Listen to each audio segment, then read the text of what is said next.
get a chance to come into the Zoom space. We'll get started in just a few seconds. But thank you all so much for being here. Okay, great. People are coming in. Give us just a couple more seconds. I want to make sure enough people come in before we actually start. But welcome. Thank you for coming. I think we'll have a really great crowd for this very timely discussion. So this is going to be great. And hello to everyone out there in YouTube land. We're live on YouTube as well. Okay, we will get started and more people are bound to come in as we go along. But hello, everyone. My name is Brittany Kerfoot, the Director of Events at Politics and Prose in Washington, D.C., and welcome to all of you to today's virtual event.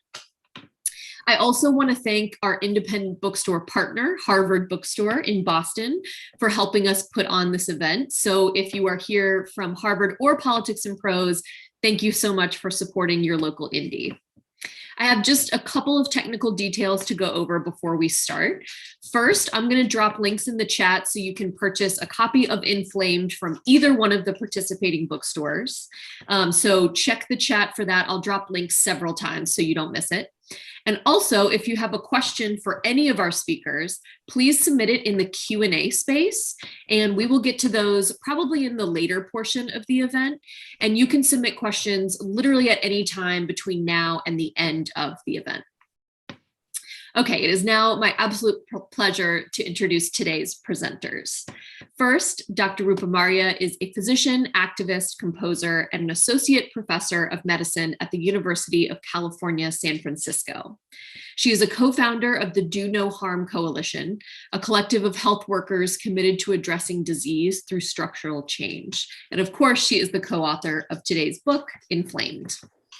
Also, Raj Patel is a research professor at the University of Texas at Austin's Lyndon B. Johnson School of Public Affairs, a professor in the university's Department of Nutrition, and a research associate at Rhodes University, South Africa. He's the author of several books, including Inflamed, and the co-director of a groundbreaking documentary on climate change and the global food system.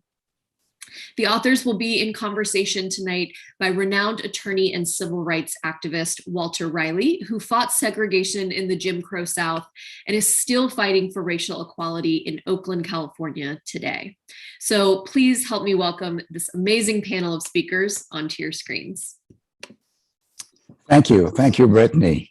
I'm moderating, and I will ask questions of and engage in conversation with the two doctors here, Rupa and Raj. They both gave me permission to use their first names. And I am so excited to have this discussion. Thank you all for being here. The book resonates with me, and the topic resonates with me, and every aspect of the analysis is so pertinent to where we are today and where we live in this society, in this world, and this economic climate environment that is so threatening to so many of us. And how we heal ourselves, how we go forward in building community. Some people talk about the beloved community, and that beloved community has to include how we move forward within a context. Here we talk about some aspect of that context in this book. Inflamed. It connects the healthy person to the healthy world. There can be no separation between the healthy person and a healthy world. And as we understand how we get to be a healthy person, we have to understand how we heal the world around us. Both of these presenters and writers have tremendous experience both in their personal organizational work, their medical work, their research work, their intellectual framework for analyzing what goes on around us. In this book, you talk about colonizing and its impact on the health. That health, as you talk throughout the book in every chapter, is the health of the individual, the health of the world, humans, animals, the old ecological system that we live in. Nothing can be separated in order for us to get there. One of the things you talk about is the medical industry itself, the health industry. And I want to quote here and ask for comments about it. You say that most doctors, or most humans really, I'm reading from your writing, have unwittingly inherited a colonial worldview that emphasizes individual health, disconnecting illness from the social and historical context, and obscuring our place in the web of life that makes us who we are. Can you take a deeper dive into that discussion, Dr. Marya? Thanks, Walter. What a great question. What a great way to start. So the way that Raj and I look at inflammation and understanding inflammation, both of the body, society, and our planet at large, this is not a metaphor. This is really looking at how systems respond to derangements. And inflammation is the body's normal response to danger or the threat of damage. And it's the body's way of restoring the optimum working conditions of the environment around our cells inside of our body. And that optimum working condition is called homeostasis. Unfortunately, when damage continues around us, damage to our cells or the threat of damage, so the stress that we feel in the face of possible damage, that inflammatory response keeps going. It doesn't stop. Normally, when there's a wound or damage to the body, the inflammatory response kicks in, wound healing occurs, and then that inflammation shuts off. But what we have seen through our analysis is that the exposures of societies that have been organized through colonial capitalism are such that damage is constant and ongoing. And for those of us from groups that are most oppressed under the brunt of colonialism, so for our Indigenous and Black folks here in the United States, undocumented folks, Black and brown folks, so the architectures of domination in the various exposures, whether that's class or race or whatever axis you're looking at, those have a more profound effect on the inflammatory system, lead to more profound inflammatory responses. And we're seeing that with COVID. So COVID, as we were writing this book, has just shown our thesis in modern time, just like in real time as we were writing it. So those bodies that have been preconditioned through social oppression, not because of a biological essentialism, because there's anything wrong with those bodies are doing what they're supposed to do in the face of damage. Those bodies in the face of more social oppression have a more intense and severe inflammatory response in the face of COVID.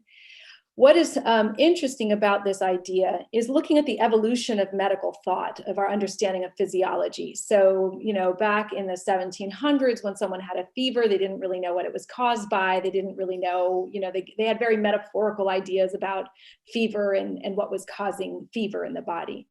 And a French physiologist in the 1800s, Brousset, identified that actually fever was being generated in the body at an organ located in the time and space because of irritation to the tissues.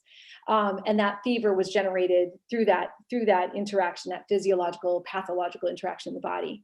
And what Raj and I have done is really followed the logic of Virchow, who is known as one of the fathers of medical pathology, understanding that the origin of disease is not in the organ, it's in the systems around the body. So it's in the social structures, the political structures, the environmental structures, and those derangements in those places, the body is just simply responding to in the way that it has evolved to respond for our benefit.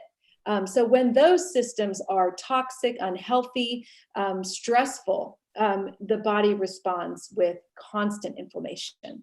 And what we see is that societies that have been structured through axes of domination, through colonialism, and through capitalism, have a lot of damage that's ongoing for everybody, because we have had critical relationships to the web of life and to each other severed through the extractive system of capitalism. So in order to exploit the water, in order to exploit the salmon, or to exploit the beavers to make beaver hats for everybody in Europe at a certain time, you had to take away the personhood of that beaver. You had to see it as an inanimate thing. You had to sever your care for that individual and the ecosystem that they belong to.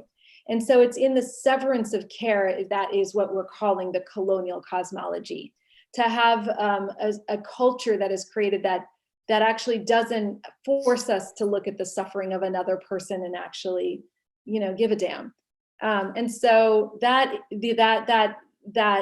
those severances we're arguing are a part of that inflammatory overload that we're seeing. And I should just mention that for lay audiences, that inflammation underlies almost all the leading causes of death I see as a hospital medicine physician at UCSF. So the cardiovascular disease, the kidney disease, the liver disease, the cancer, the Alzheimer's, the depression, suicidality, inflammatory bowel disease, autoimmune disease. There are different kinds of dysregulations of the immune system, but they are all involving the inflammatory response.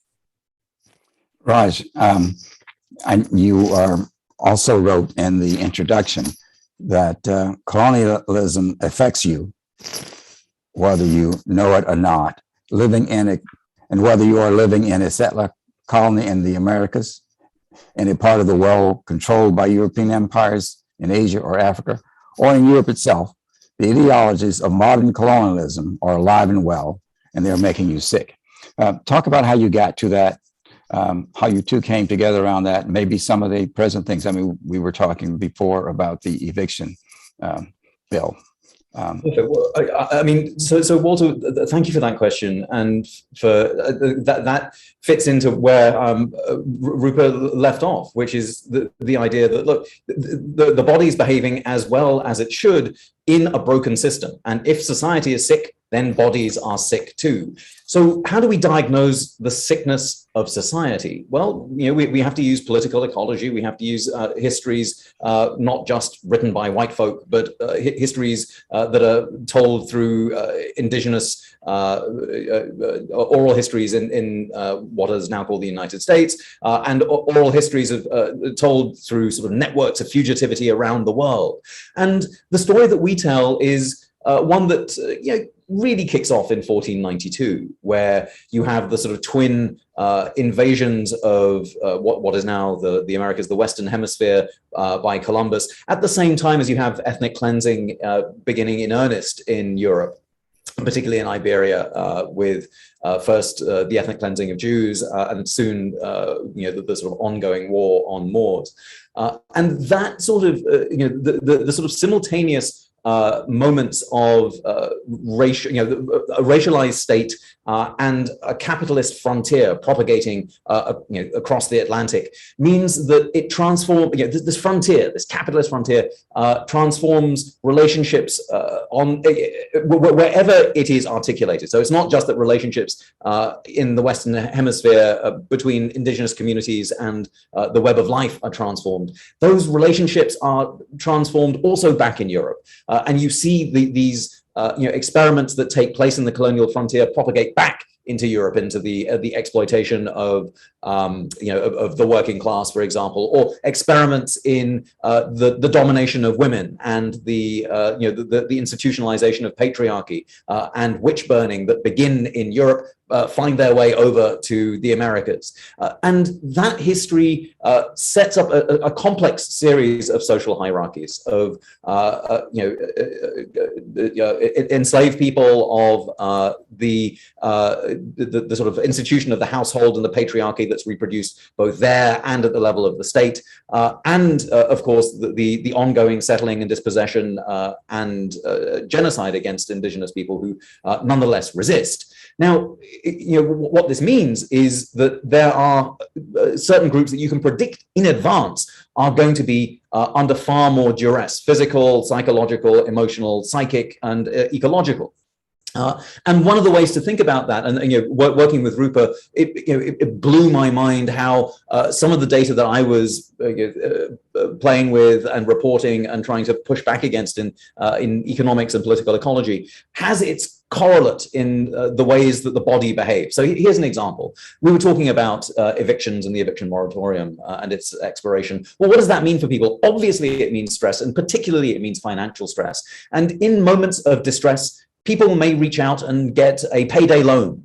Folk who don't know, you get a payday loan at $200, you repay $500. Those rates of interest are common with payday loans, and they are America's solution to the problem of indebtedness in the working class. And so then, one response to say is, well, obviously this person's under stress, they should take statins to control their stress. But we know that if you were to abolish payday loans, then the suicide rate would drop by 1.9% in the United States, and the fatal opioid, the fatal drug overdose death rate would drop by 8.9%. So here's a political economic response to a bodily problem. But the problem with medicine, as Rupa was saying, is that because of these histories of colonialism, the way that medicine can only work is like, here's a pill, go do some yoga. As opposed to understanding that these are social problems that require transformative social change. So, the real medicine against debt and despair is the abolition of debt, and that's that's the medicine that we need right now. And that's when you realize, just to follow with Raj is saying, is that the manufacturing of the desperation of the working class and poor people is part of the architecture of capitalist society. So, and we're looking at that right now with COVID. It's just so highlighted that the essential workers are being cattle prodded back into dangerous situations to keep the engine moving. And that just the highlighting of the desperation of nurses and trash bags, it just shows how we are living in a culture of insanity as opposed to a culture of care. And then when you think, like, why is it that we have it that way? Is it just, fate? No, it's part of the engineering of how this society is structured. And the good news about that is that we can restructure it.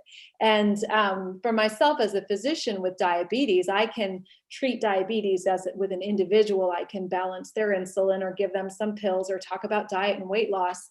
But if I want to address the rising rates of diabetes around the world, that singular focus will do me no good as a doctor, because it does not allow me to understand why are the rates increasing the way that they are. Why is it that speaking one's own Indigenous language for First Nations people in Canada is actually protective against diabetes, all other things controlled? What is going on in the body? What is going on with the inflammatory pathways, of which diabetes, again, is another inflammatory disease.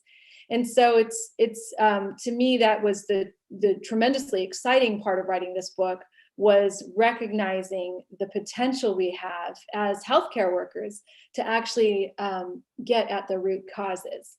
Another example is, you can tell a person to eat better and exercise more. You could tell someone to quit smoking, but it wasn't until we had a public smoking ban that we saw real rates of fatal heart attacks and strokes drop wherever the ban was put into place. And so just in terms of saving lives, when you start working on that social level, you can have a much more profound effect on securing the health of people. And you talked some in your book about diabetes, and you mentioned before something of the salmon nation, which everybody needs to take a look at.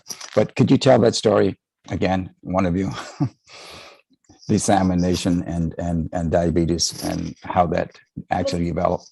Yes, salmon is amazing. So salmon, wild salmon is one of the most anti-inflammatory foods that nature has given us. It's it's full of really great fatty acids and proteins.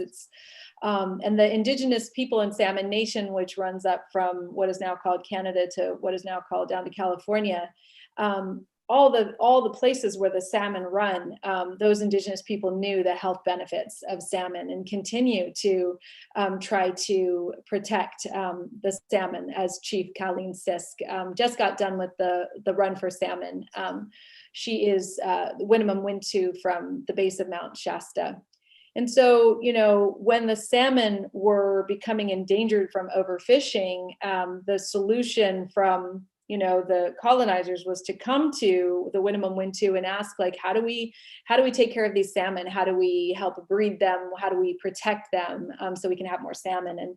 And the Winnemem Wintu shared their information about how they spawn and how they come up the river and how their patterns and behaviors around their reproduction. And Chief Kaleem will say, well, you know, and then they left, but they didn't stay to understand, to hear the songs that need to be sung. And they didn't stay to see how we needed to light the fires all the way up. And that we were actually in a relationship with the salmon as they're coming back home, and that we're honoring their journey coming back home. And so that system of eating the salmon, or that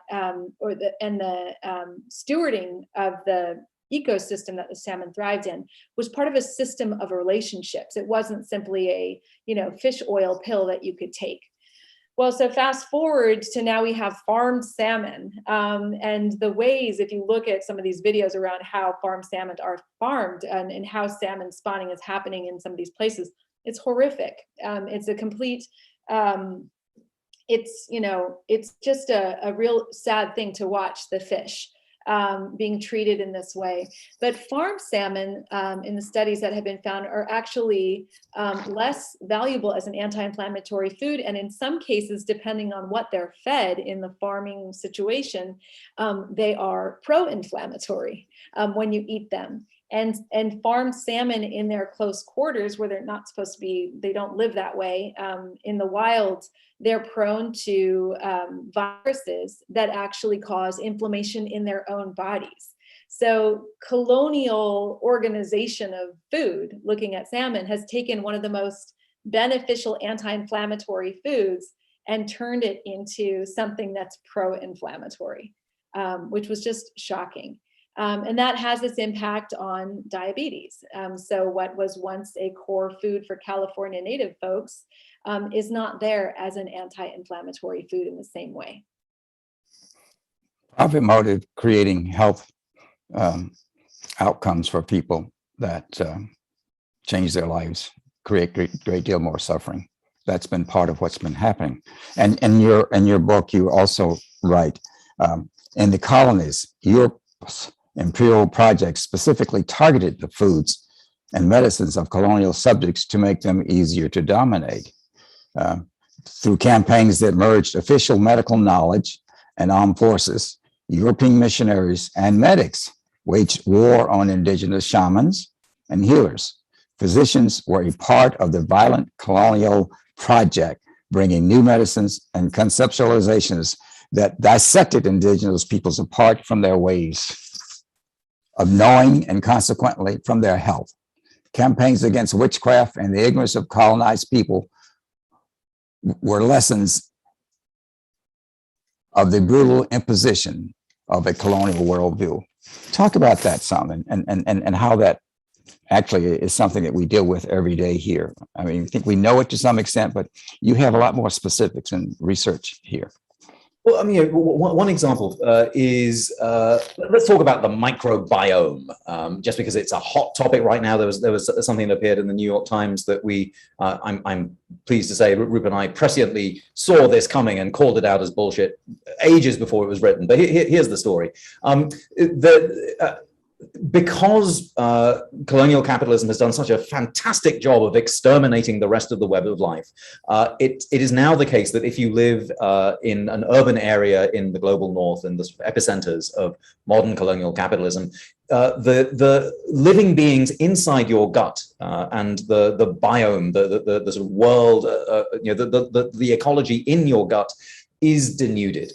It has been stripped away from a vast amount of biodiversity, just as the biodiversity around us is, substantially denuded. Even from, everyone remembers when we were growing up, when we cycle along and used to get sort of flies in your teeth as you cycled along the street. That doesn't happen anymore, and that's because modern chemistry has annihilated that kind of life. Well, that's the same thing that's happening inside your gut. But indigenous communities that have held on to the knowledge ways of how to live within the web of life have microbiomes that are teeming with way many more species than ours. A recent study suggested that there are a range of anti-inflammatory indicators that are far lower because of that vast biodiversity. And so the solution that's being offered is, well, why don't we just harvest indigenous people's poop, turn it into a pill and swallow it? And that way we can repopulate our internal fauna.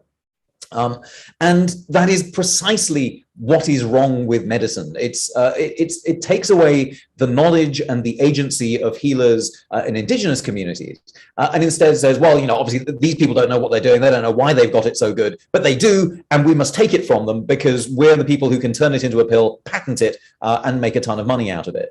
And that process of the ongoing theft of knowledge, the deprecation of the fact that indigenous communities already have knowledge and plenty of it around medicine and food. In fact, medicine and food are coextensive in many indigenous worldviews.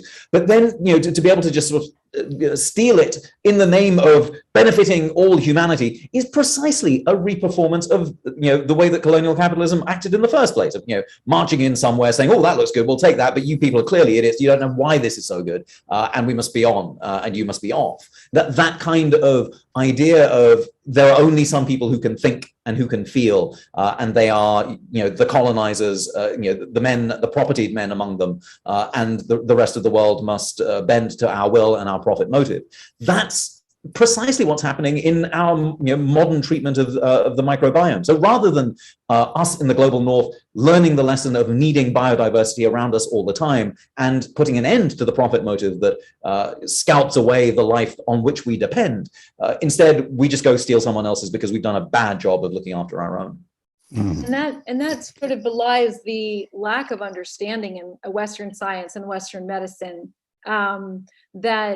that the robustness of the microbiome, of the microbiota of, let's say, the Hadza hunter-gatherers in Tanzania, is precisely because of a system of relationships, that you can't just sever those relationships and take a pill, but that it's the systems of relationships that the microbiome is a living reflection of. And in the altering of those relationships, you get an altering of that microbiome.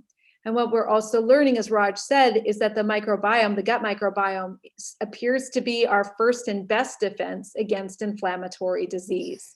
That the more it is, biodiverse is one indicator, but there's some subtleties there that are still being worked out in the science. But we know that indigenous folks who have these ancestral microbes, these microbes that actually don't even exist in modern industrialized people, they have a more robust protection against inflammatory disease.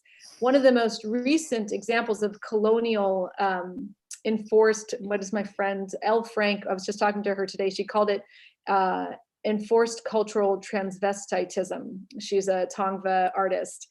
The enforcing of someone else's culture, adopting their culture upon you, which is what we see. The terror of the boarding school systems throughout North America were a huge part of that, and caused the death of so many young children and the severance of those people from their lifeways and their families.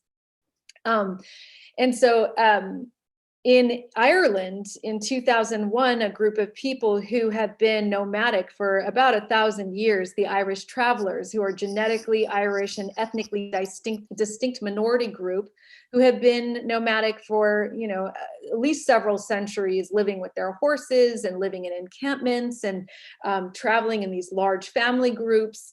Their encampments around the Irish countryside would disturb property value in various Irish towns, and so the government forced them into settlement in this Housing Act in 2001 or 2002. And over the last 20 years, what you can see, in spite of the diet saying the same, and the Irish travelers had very low rates of diseases like inflammatory bowel disease, which is on the rise in the rest of Ireland, but they had a very low rate of inflammatory bowel disease. And what you could see is that within just a few years, they started losing these ancestral strains of microbes. And once they're gone, you can't get them back. You can't just re-inoculate yourself and hope that they stay. They are a living reflection of the way we are in relationship with the entire web of life around us. And so now the Dr. Fergus Shanahan out of Cork, who is doing this fascinating work, is looking at what's happening to their rates of inflammatory disease now that they've lost these important ancestors. And so it's, this is a modern thing that's happening. It's not simply, colonization was back then, what can I do about it? Well, you can stand up against line 3. That's what you can do about it. You can stop these pipelines going from through indigenous territory. You can stop the predatory loans and the eviction of families into the street. And so that's really what we're trying to say in this work. You also say that there's a will to power, and that's something that we have to address. I'm reading. Many people don't realize that the same will to power that is ravaging indigenous communities around the world is making the planet and most of its inhabitants sick. But what's worse, the medicine we rely on to heal from these insults is itself rooted in colonial cosmology. The history of modern medicine is the history of colonialism. Strong words. And no wonder we're not feeling any better. Talk about this a little bit and where this takes us and how we can use this understanding to view what we have to do now. Yeah, I think we need to. I'm on Team Decolonizer here. I got this shirt today. But yeah, so I think that absolutely that, if we look at, oh gosh, why are, Black women dying at 12 times the rate as white women in New York when they have babies? This is precisely because modern medicine was never built to take care of Black and brown people. It was part of the colonial project here in these territories and over in where we're from, refugees of colonial terror from India. So even though people like myself have gotten involved in the physician class, we are part of a system that has been organized to recreate the power structures, to keep people well enough to go back to work and participate in the economy. We are not being taught to take care of everybody. That is not our project in modern medicine. And if you ever felt like your doctor wasn't listening to you, that's part of our training, is that lack of actually engendering or seeing the personhood even in our patients is something that we do a terrible job at in modern medicine, because it's part of that hierarchical dynamic where the physician actually knows better about your body than you do, who has the lived experience in your body. And so I think that in that way, the solution has to be to decolonize medicine and to work throughout the entire system of medicine to overturn the power structures and reimagine them. And it's not as simple as just, putting a Black CEO in charge of a major healthcare system that's still part of the, private insurance industry that's dictating terrible COVID policy, which leaves our nurses in trash bags instead of proper PPE. It's got to be a complete overhaul.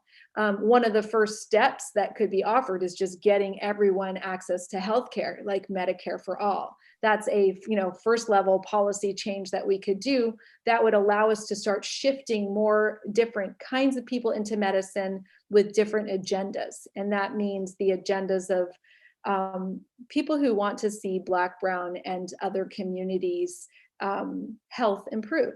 And that has not been a project of modern medicine. Raj, following through with this conversation, you write that modern medicine is, we'll argue in this book, you discuss it in subsequent chapters, premised on the will to power, a systemic domination, not just of some humans by others, but of the dominations of humans over other beings in the web of life. Let us call this practice of domination, quote, colonial medicine. By ignoring the injustices that have produced it and in which it participates by commission and by omission, colonial medicine is complicit in the damage it purports to heal. Well, I mean, also that makes me think about the ideas of deep medicine that we have in the book, and although we may have coined the idea of deep medicine, it's not our idea. It's been practiced by not just indigenous communities for time immemorial, but also that there are sort of specific leaders and thinkers. And Rupa Marya mentioned Rudolf von Virchow, for example, a 19th century social activist and physician and researcher. But Frantz Fanon, for example, is such a vital thinker here in the ways that he first, goes about decolonizing his practice of psychiatry. We write a little bit about how his time in Algeria does exactly what Rupa was mentioning, thinking rather than just locking people up for psychiatric treatment. Instead, what does he do? He reconfigures the architecture of the hospital so that patients can engage in cinema screenings and be part of a newspaper, and that worked well for the white French Algerians who were there. It didn't work for the Algerian working class men who were also there. And then for them, he had to figure out how to turn a football field into a place of healing. And once the men who were in for psychiatric illnesses suffered under the sort of jackboot of colonialism, were allowed to go and play football and were allowed to were given permission and power to be in charge of their own healing, they got much better. But in the end, of course, Fanon walked away from that to pursue the liberation struggle, because one of the things he observed is that the doctor is also an owner of the land. And Fanon's ultimate kind of position was that these capitalist domination, the practices of capitalist domination that involve ownership are the processes of subjugation and violence that needed to be overthrown. And when we think about what that means writ large, that means that the way that we are, for example, thinking about forest fires, and I see our Q&A is starting to grow, so maybe I'll take a whack at Madeline's question around climate change. I mean, one of the ways of thinking about all fires bad, and the wildfires, they're horrible. They are horrible. But the way that that indigenous communities have been driven off land and are not being allowed to use the fire that was part of the traditional healing of ecosystems results in these big sort of capitalist fires that are that sweep through forests, that incinerate them, that do not allow for the kinds of regrowth that the gentle kind of healing fires that prune and tend are capable of doing. So this is a way of saying, look, under capitalism, whether it's the state or whether it's the private sector, and often the two are hard to tell apart in this moment of late capitalism, the way that climate change is playing out looks grim. But there are ways of using exactly the same kinds of technologies of fire, but in a far wider cosmology, in which fire can be a balm. And that's because the possibility of that rests on a transformation in the way that we think about land, not as ownership, but as a commons, not as something to be dominated, but as something to be cared with. And that, I think, is part of this idea of deep medicine. So, specifically, Madeline, to your question, it's a symptom. The climate change is a symptom of the fact that we are dominating, and under capitalist colonialism, we are responsible for incinerating the planet. But this is not peripheral to the ways that social domination happen. They're of the same mindset, of the same cosmology. Your comments regarding Frantz Fanon reminds me of an experience I had with a friend who was a psychiatrist in Haiti. And in the early 90s, one of the things that happened is that a lot of people in various communities were terrorized. And some of the terror that was being used, as we see happening around the world now, is rape, women, killing of children, and tremendous impact on families to create terror in communities, the kinds of things that are done in very subtle ways here and other places. But what he did was, in treating a large group of his patients, was to take them and organize demonstrations. And that was healing for them. And he was so threatening to the system of oppression there that he was himself assassinated. That was something that we all mourn and still mourn. Levinsky Pierre is his name, doctor. But it's just the kind of struggle that we are engaged in, fighting a system where our environment creates damage to us.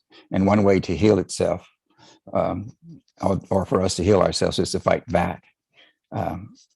at least on those levels of emotional and psychological levels. Your thoughts?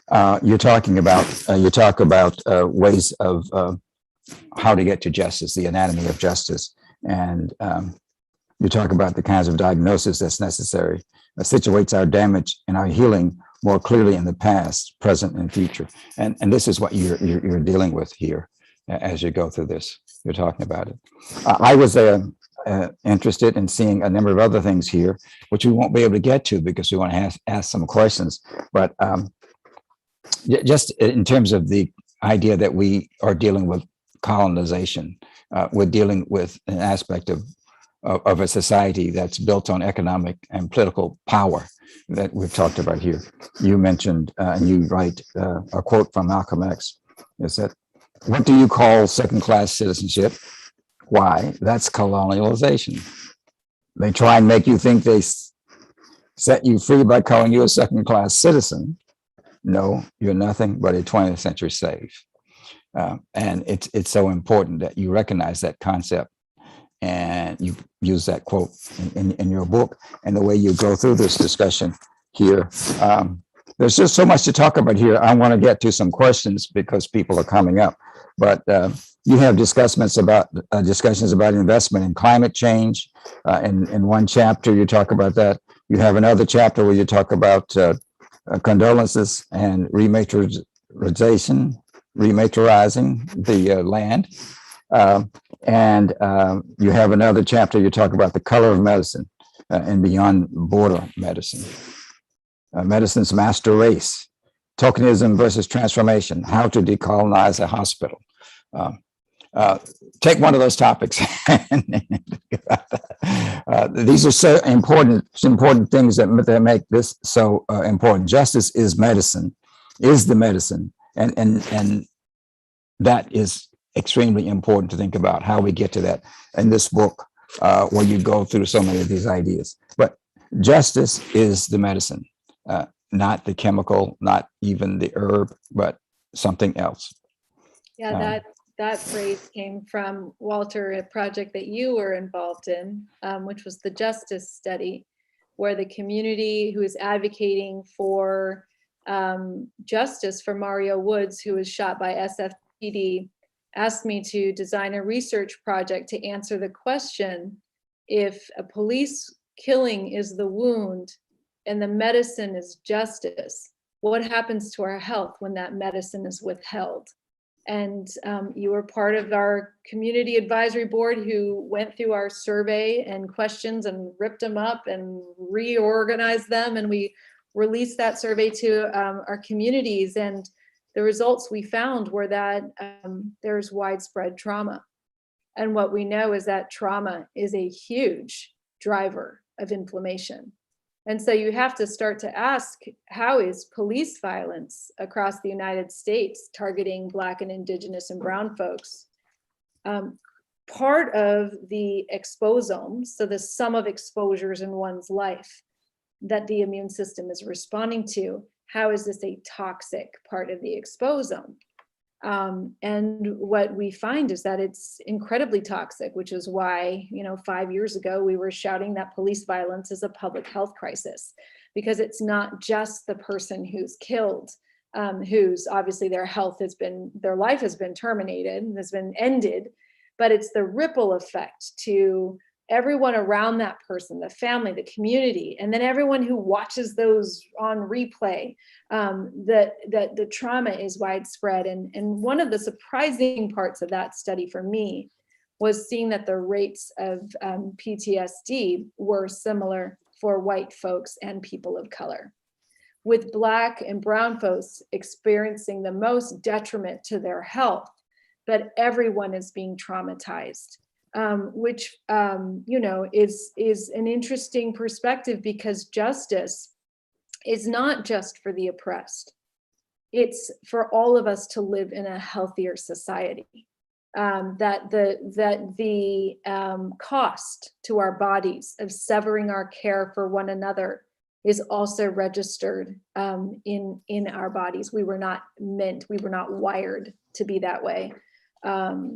I don't argue in terms of biological essentialism, but we have a capacity to care with each other that provides a protection against inflammation. And I would like to just respond to this question that I see in the Q&A, if that's okay, Walter. Someone's asking that they're in the process of becoming a nurse practitioner, and but they love clinical care. And what is the value and utility of the provider-patient relationship within the larger scope of health activism? And I would say there's nothing more inspiring than my patients. And that all of the work that I've done in health activism has come from listening to my patients and listening to their stories of why they think they're sick. And they will point the way to the broader issues and what needs to happen. So if you're someone who likes to relate to people in a healing capacity, for myself, those interactions with my patients are what fuel my fire and also energize me. They bring me joy, serving people in that way. So I say go for it if you want to take care of people in that one-to-one way. It's a very satisfying it's a very satisfying life path, but it will also inform policy in a profound way. Before we end, I would get to other questions. I'd like for both of you to comment on the section here. You have history is written in our bodies, and you have some specific discussions here about what has happened in the Black community and some other communities. But could you talk some more about that, what that means and the science behind this? Raj. Well, I mean, that there is racism in medicine ought not to come as a huge surprise. I mean, medicine is part of society. One of the studies we cite comes from 2016, where in the general white population, I believe it was 58% of white people thought that Black people's skins was thicker than white people's skins. And fully 40% of first-year medical students thought that. And after 4 years of medical school, 20% of white medical students still thought that Black skin was thicker than white skin. And that plays out in a range of ways, and it's obvious that there's so much data that shows that when Black people are under the care of Black physicians, they're much more likely to survive than when they're under the care of white physicians. Black babies born under white physicians much more likely to have complications than under Black physicians. Those kinds of reverberations through the medical industry are precisely the outcomes of a medical industry that is born of a racist society. When society is racist, medicine is going to be racist too. But one of the other things that we talk about is the burden of just living in a racist society itself is a trauma, is an ongoing assault, and generates levels of inflammation that, again, prime bodies for to suffer far more adverse outcomes when exposed to shocks like, for example, COVID. So it shouldn't surprise us that unjust, patriarchal, and exploitative and racist societies have those effects in medicine as a corollary. It's to be absolutely expected, but it is also, therefore, something that can't be treated with a pill. It's not the sort of thing that we can say, oh, it's a social determinant of health. We should probably call it that. And then all of a sudden, simply by naming racism, we have ended it. On the contrary, sometimes naming it is a substitute for ending it. And I think that's one of the dangers of the current sort of discussion around social determinants of health leads to kinds of hand wringing to some extent, where it's like, well, this problem's too big. These are all socially determined. I'm just a doctor in my office. What can I do? And the answer, of course, is to act more like Rupa. I don't know about that. Rupa, tell us something more about the mechanisms by which harmful reality creates damage in our cells. Well, okay. So when immune cells age normally without exposure to damage, they go on, they're doing their immune job, and then they reach a certain level of, like, they replicate, their telomeres shorten, which are the end caps of their chromosomes with each replicative phase. And then they enter normal cellular aging, which is called senescence.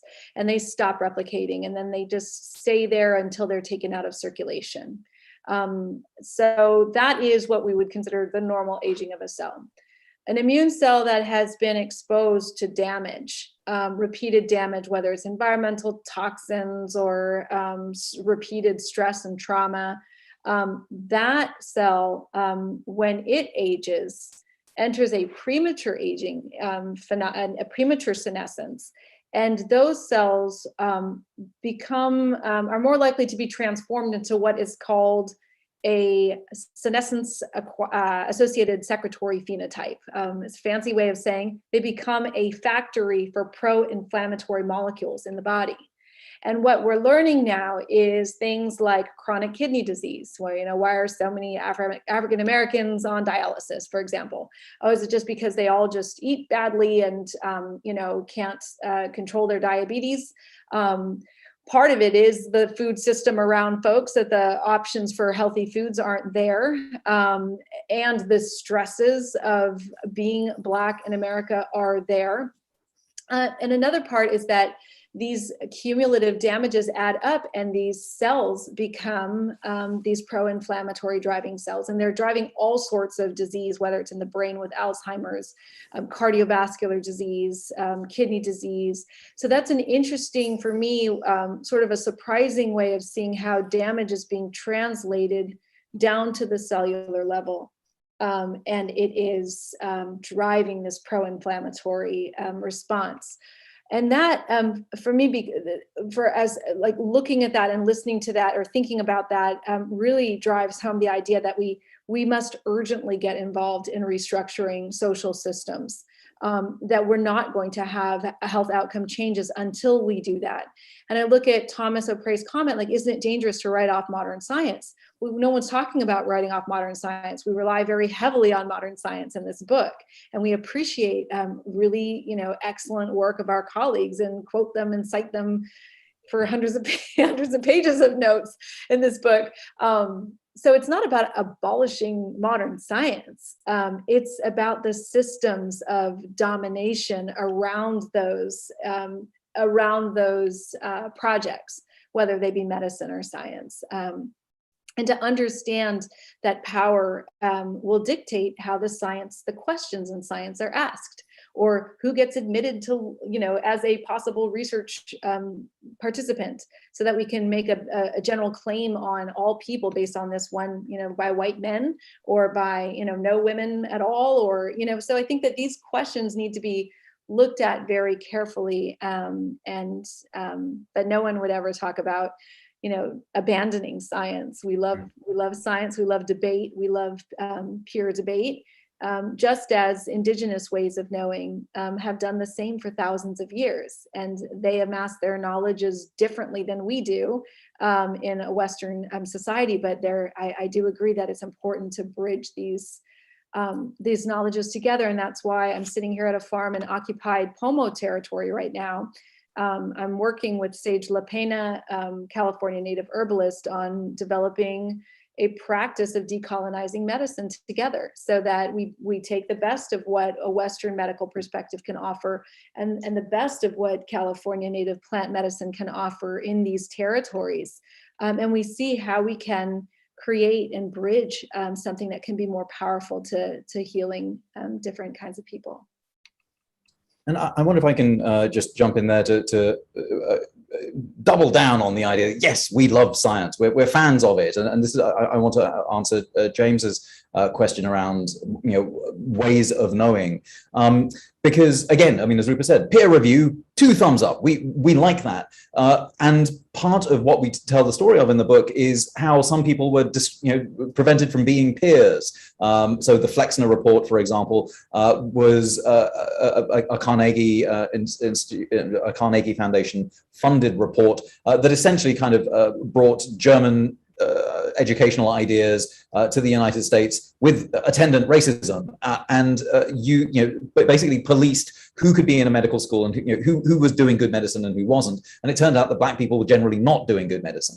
And obviously that's not an accident, but all of a sudden, a bunch of scientists are excluded from the conversation on the basis of race. Now, what we're fans of are things like agroecology. These are ways of knowing systems of food and health and soil and water and community that are really the best ways that we have data for to survive the climate apocalypse. If we are going to eat in the 21st century, towards the end of the 21st century, we will be doing it through agroecology or not at all.